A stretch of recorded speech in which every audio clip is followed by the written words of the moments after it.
sway bar done. Now we got to figure out, we got 2 things left to figure out before we can be done with the back end of this truck.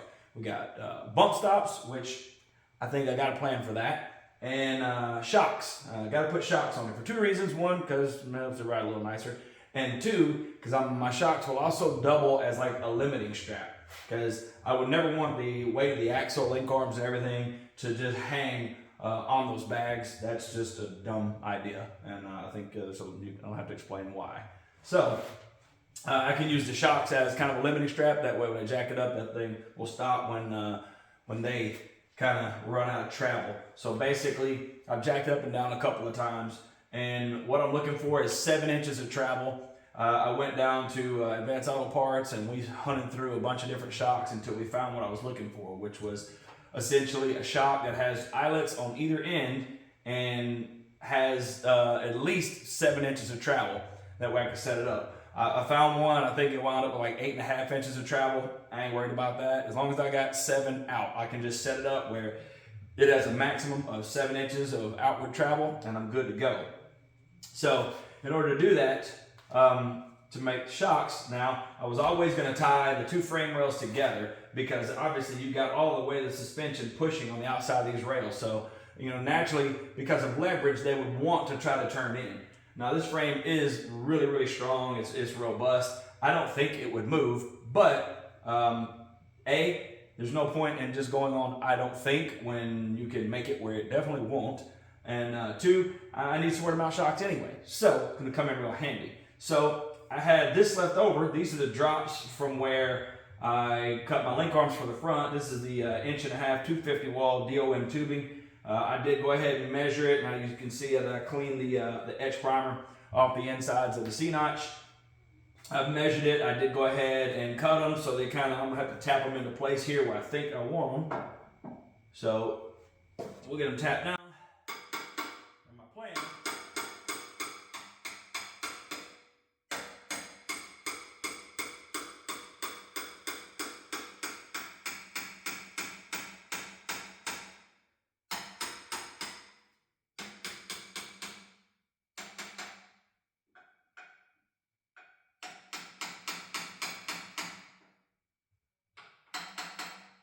So now, they kind of tap in like that, so you kind of get the idea. So my plan, what I've got to figure out right now is, do I want to try to mount it directly off the front of this bar and have the shock go straight down? Or do I want to move the bar forward just a little bit and have the shock kind of at a little bit of an angle? It will work just fine either way.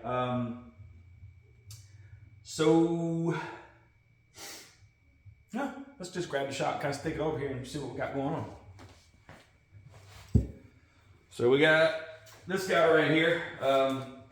This is a Monroe. It's just a hydraulic shock. I got the eyelets. You see I got all these zip ties all over it, because essentially I went ahead and I opened it up and I let it go to full extension, which was 22.5 inches. Then I went ahead, I used these to pull it down and pull 7 inches of travel out of it. So it's locked right now at where it should be with the suspension at full bump. So all I got to do is stick it down through here. I can kind of get an idea. So like if I wanted to mount it right off the front right here, I could certainly do that. Looks like the bracket mount down the axle would have to be pretty long. Yeah, I mean, it would have to hang down there quite a ways. I think it would work. It is, yeah, it's way down there. It's almost as low as the sway bar. Ideally, I would like it if the body of the shock was a little bit shorter. I mean, I guess it'll be what it'll be.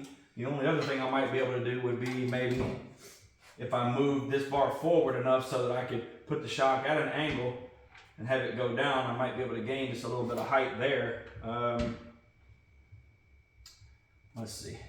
This cross member right here, I don't think it's going to let me go to the back side.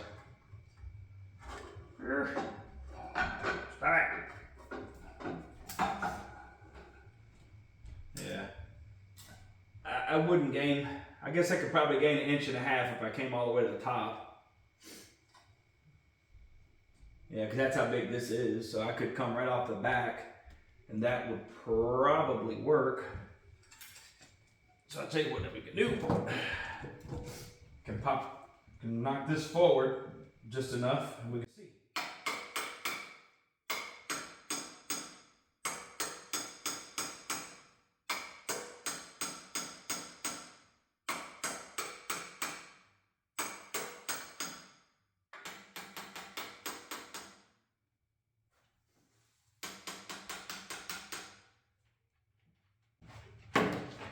Let's see if we fit a little better now.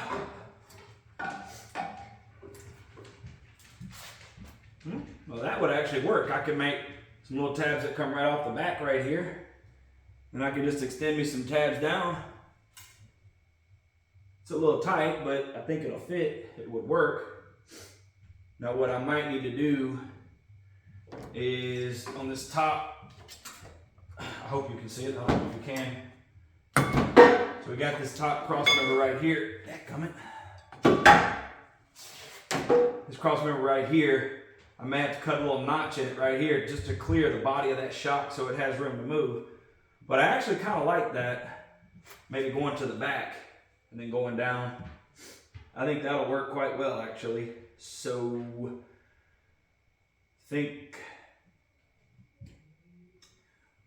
going to measure this, make sure it's sitting the same on both sides. I'll measure it probably from the cross member, or maybe that way I can measure it and make sure that I'm exactly the same, and we'll put a level on it. So let me get a measuring tape right quick and a pen.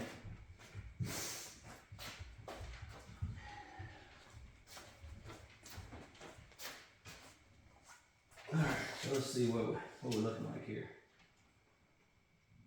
So right here we are at 35. Let's just go to 35 and 3/8. So I need to tap this forward just a touch.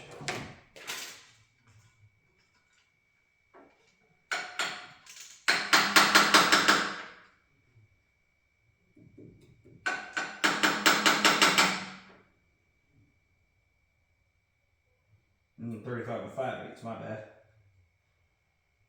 Yeah, so there's 35 and 5/8. And as far as the up and down goes right now, I can kind of still see the hard edge a little bit from my notch. So I'm kind of just fleshing it out. Kind of just fleshing it out to that for right now. Cut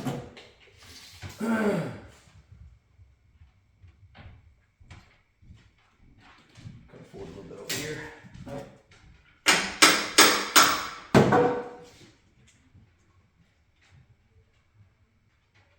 Perfect.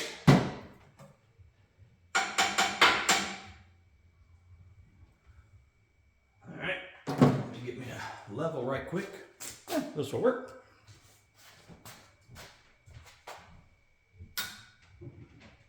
Man, it don't get no better than that. 1/10 of a degree off, I'm good with that. All right, so I think what I'm gonna do, I'm gonna just go ahead and throw a tack right on top on each side. That way that guy will try to move around while we go to messing with the other stuff here.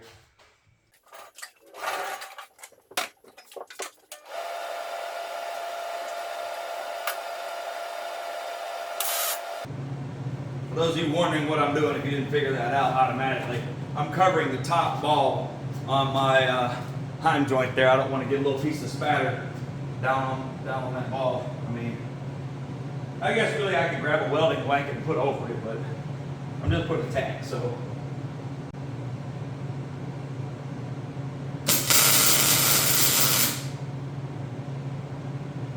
There we go. All right, so that guy's in place. I mean, I guess really I could go ahead and tap this guy in place whenever I'm ready to. This one I'm just gonna kind of leave kind of right at the front. I'll square him up. Got my little tap fit. Little tiny tap. Yeah, a little baby tap.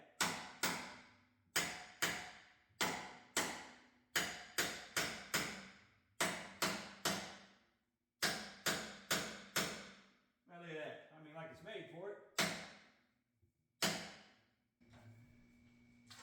All right. So now measure it, make sure it's where I want it to be. All right, so I'm gonna bring it all the way forward to the very front edge of this. I'm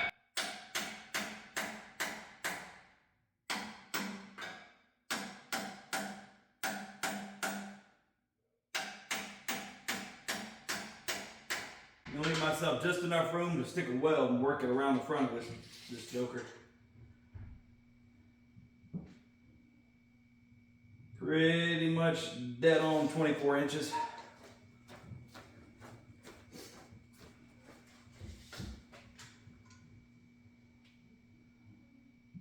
Sheesh, nailed that. Now, let's see. That's good. That was good. I'll tack that here in a minute when we have to tack something else, but for right now that'll work. So now, so there is a gap. Let me show you.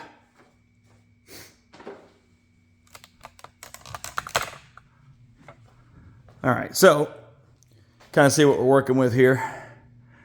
See across there, you can see how our cross member sticks out. Now, I'm imagining putting that shock right there. Kind of what I want to do is make my mount go right between that sway bar mount and the side of the axle right there. So I want to make the mount come off the back of this bar. I'll go ahead, we'll get our plasma cutter. We'll cut a little, I don't know, a little notch right here and this side and that side over there. Both of them will come off the back. So that's what we're going to do right now. I'm going to try to measure over, see if I can get a good idea for exactly, or maybe I could just hang the shock up here and kind of see where I need to cut this to give me a little clearance there. So let's see what we can get going on with that. Let me see if I can put you somewhere where you can see real good. Right here's not bad. Not bad at all.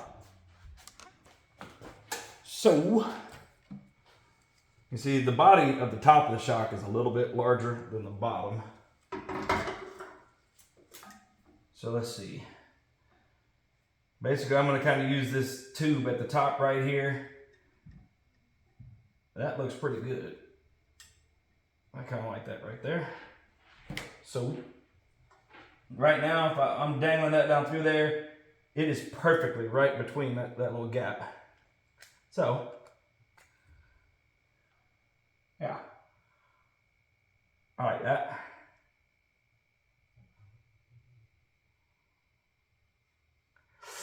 So there's that one. That tasted delicious. And let's see if this one will hang pretty much the same. A little bit more here. Shoo, buddy. Hold it now. Obviously, I'm just eyeballing this, so no, it is not an exact science. And yes, I could have it kind of leaning one way or the other, but just to cut a little clearance notch here, it gives me a good idea where I want to be. I'm there. I'm there. We find something round.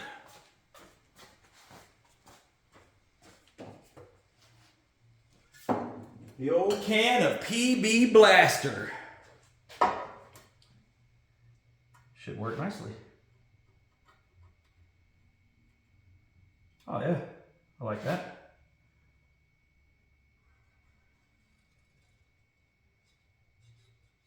Find time for my pen to decide it doesn't really want to write. Oh, there it goes. Oh yeah, that'll be perfect. Y'all know me, I just use what's handy.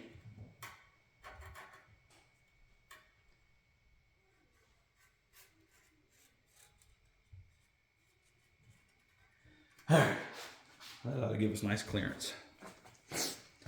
Now for this, I am going to use a plasma cutter, but I'm going to cover up that rear end.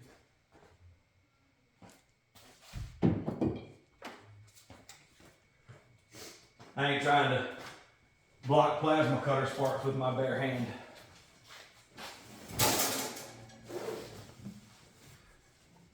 Not a good idea.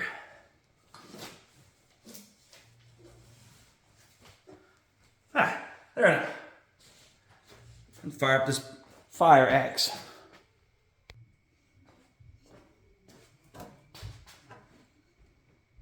Oh, I can't see that worth shit.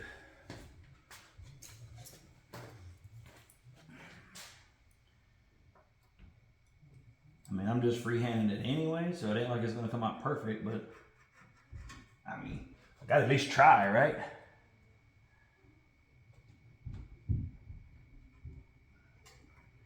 Starting to get a little bit excited about this, dude. We're starting to get close to wrapping up the back of this thing. Now, granted, I had a whole lot of welding to do.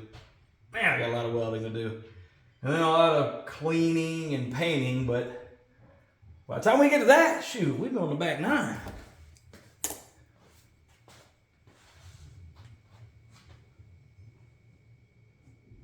Get my jack out the way. That did not go like a plan.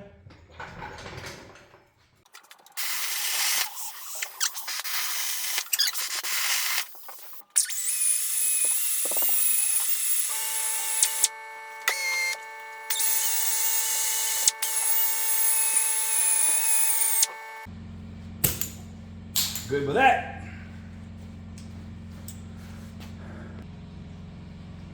Okie dokie. Now you know what time it is. So we got to start by making some mounts for the top.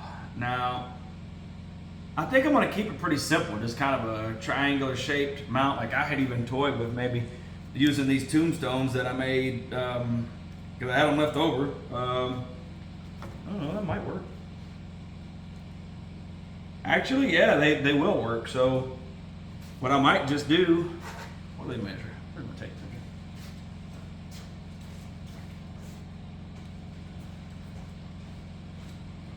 So let's see. Yeah, there. 2 3/8 across. Go on here, Spider. Now this like 2 3/8 across. By the time I grind it down, it'll probably be 2 1/4. The pipe's 1.5 inches, so I mean that would work. Just have to figure out how far off the piece of pipe that I want to come.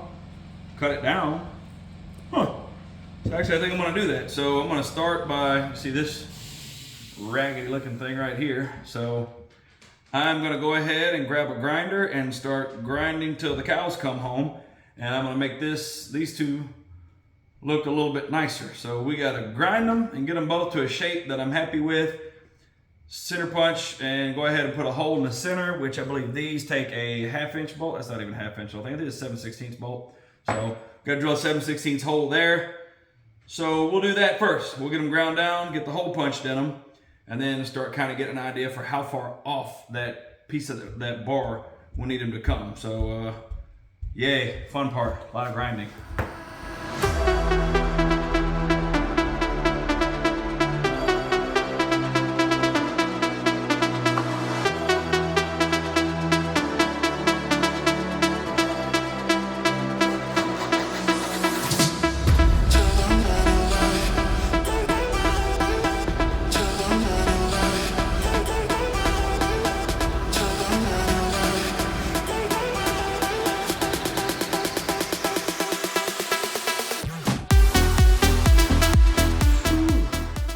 So while I was cutting and making this right here and kind of cleaning this up, I thought now would be a really good time to talk about how easy it is to get discouraged sometimes when you're working on things. And I go through it too.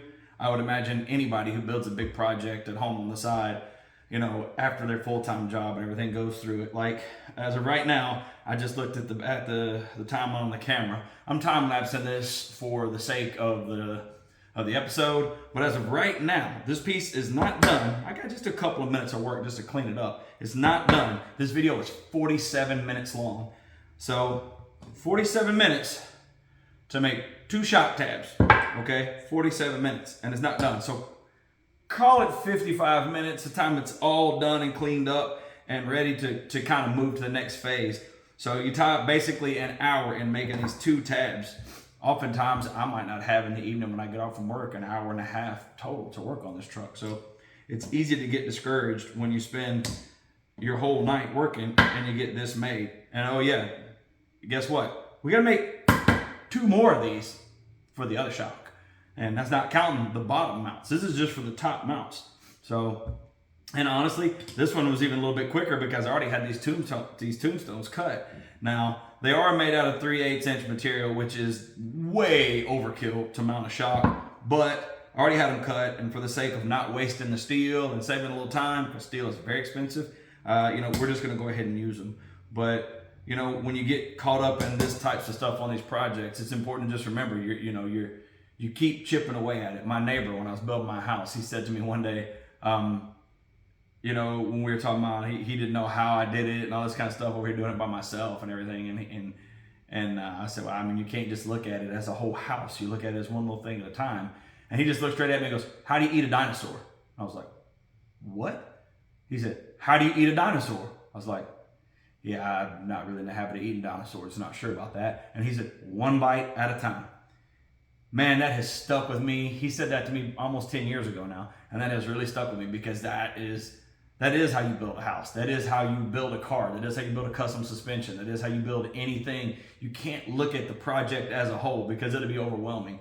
It takes all these little bites. And even myself, not too long ago, I was kind of discouraged and just kind of like, on this thing because it had dragged on for so long. But I just had to get back to taking bites again. And I kind of got my feet back under me and I got going and I've made a ton of progress since that time. So I'm going to keep taking these bites and we're going to keep getting it. But it is easy when you invest an hour into that and, you got to go, I'm going to finish cleaning this up. Then I'm probably going to have to call it a night, But I did get one more thing done. We did get we pushed it forward just a little bit more. And you have to kind of stay the course because all the small bites turn into a really big bite in no time.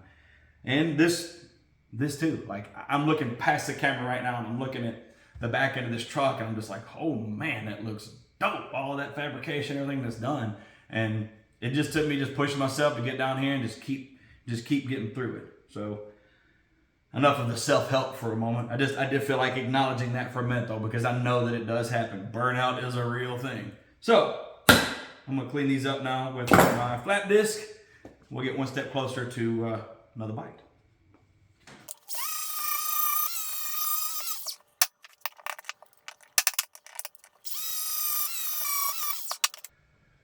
Phew. All right.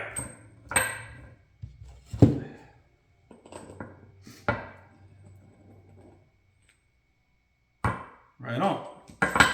Get me a washer.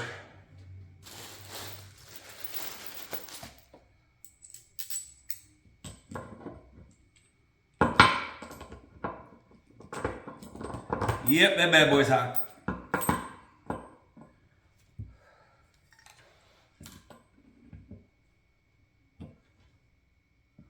Ooh. All right, Houston, we have a little bit of a problem.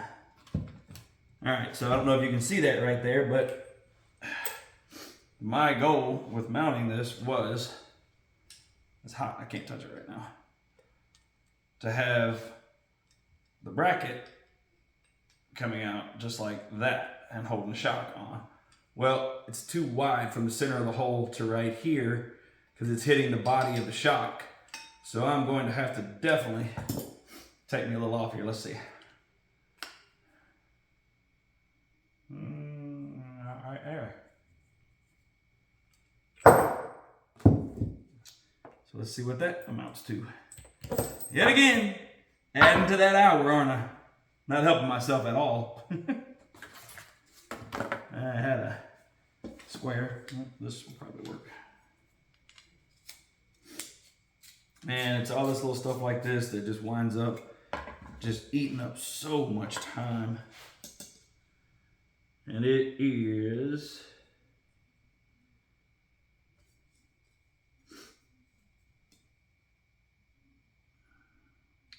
it's about 1/4 inch. Yep. So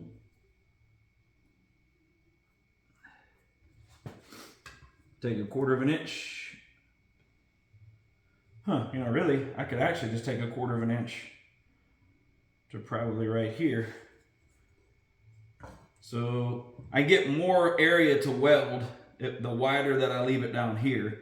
So if I actually just narrow it up at the top where it'll clear that, that's what I'm gonna actually do here. So let's see here. From the top, we're gonna go 1.5 inches. It's right there.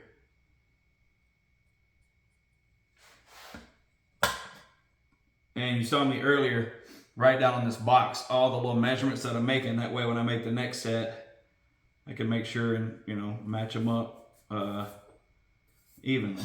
All right, so now here's my plan. I'm going to measure up 1/4 inch here.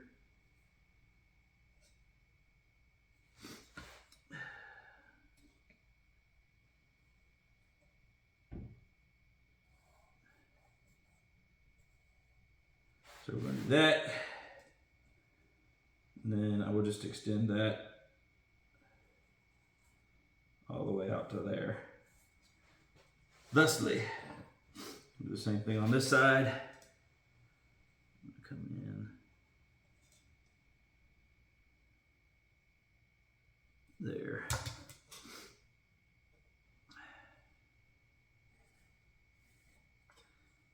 All right, so now, if I wanted to, I could cut a little off the top. Probably not going to. It just creates more work, more grinding, and crap that I don't really want to do. So, a little hot. So let's do this.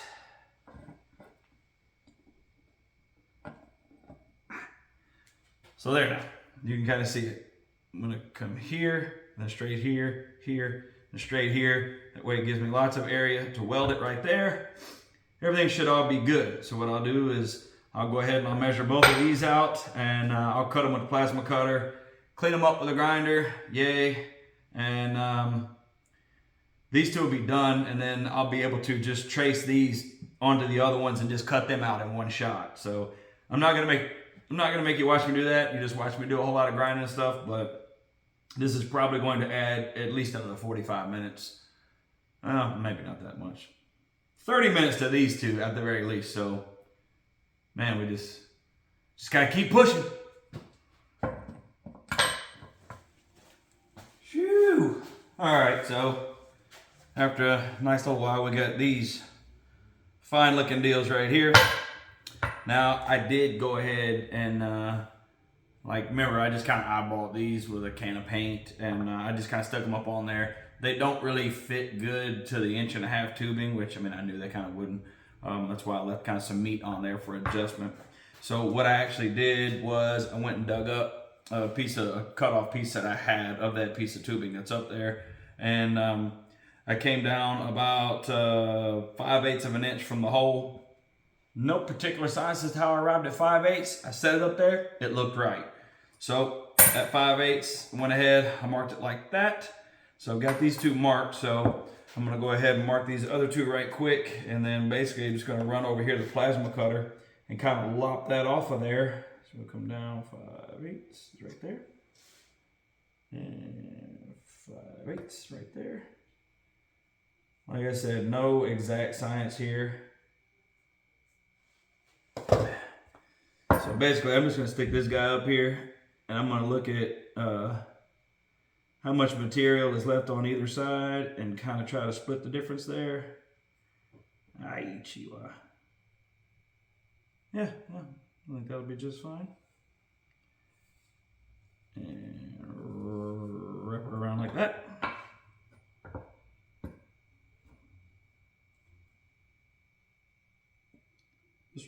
That one looks way deeper. Why does it look like that? Should not look like that. Let's see. Huh.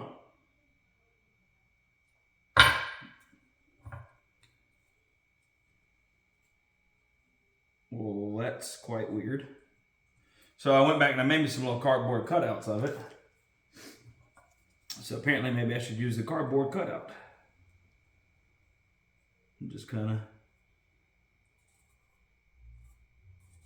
because basically the cardboard cutout is lined up off of the bolt hole, which is what I originally used for that one was the cutout, but I don't know. It doesn't seem to have come out the same way. So what I want though is I want the distance from where it mounts to the pipe to be the same as the distance to the hole there. So let's go up here and see what's going on.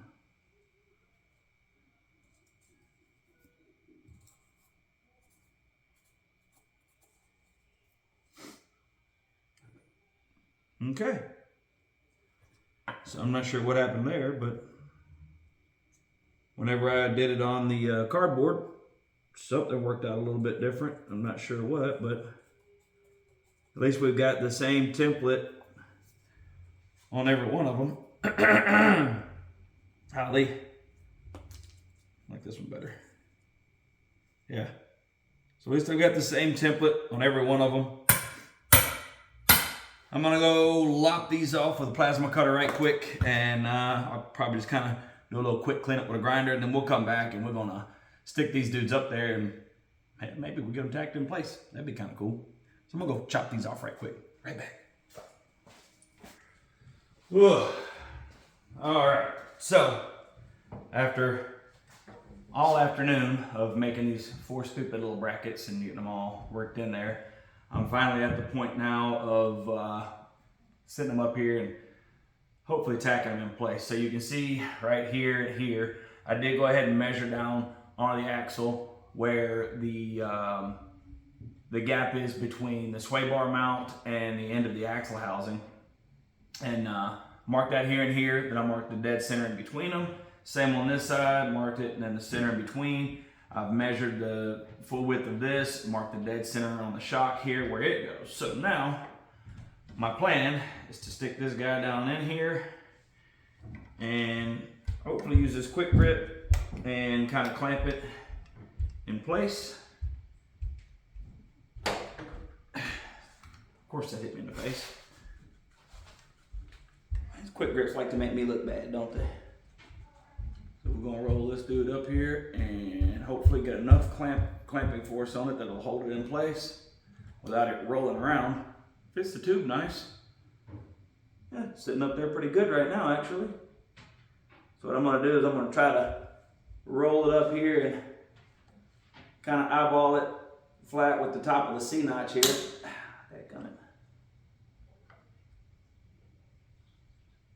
Yep, pretty much like that.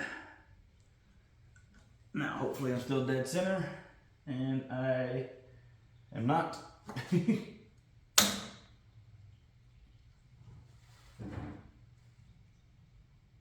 Pretty doggone close right there.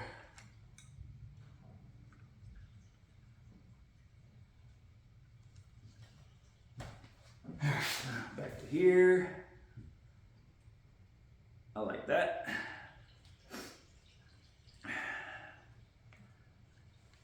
Well, I'm actually really happy with that.